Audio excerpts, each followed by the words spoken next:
Chapter 1, Mishnah 9. We have learned that although most foods cannot become tameh from a shlishi, sacrificial foods, kodesh, can. The Mishnah now discusses another tumah stringency that applies to kodesh food.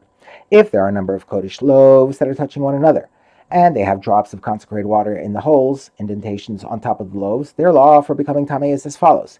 If one of the loaves becomes tameh from sheretz, they are all tameh as a sheni, even if there are many loaves touching one another.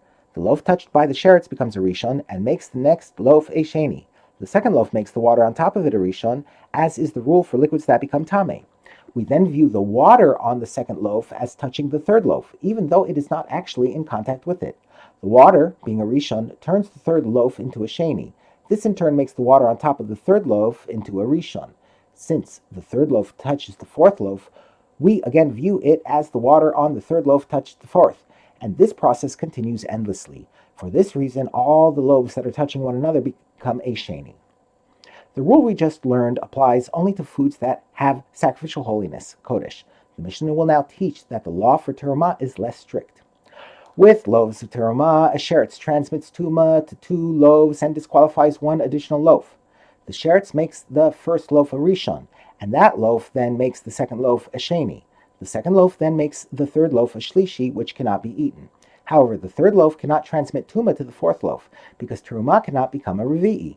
Thus, the first two loaves are tameh, because they can each transmit their tumah to another loaf of terumah. But the third loaf is merely disqualified, because it cannot transmit its tumah any further to other terumah. This is true even if the loaves have drops of water in the holes on their tops. In the case of terumah, the water on top of one loaf does not transmit tumah to the next loaf if it does not actually touch it. However, if there's enough liquid between each of the loaves to moisten the loaf touching it, then, even with terumah, all the loaves are tameh. When the sheretz touches the first loaf, it makes a rishon, and the loaf then makes the moisture between it and the second loaf a rishon as well. This moisture makes the second loaf a sheni. This second loaf then makes the moisture between it and the third loaf a rishon, and that moisture then makes the third loaf a sheni, etc.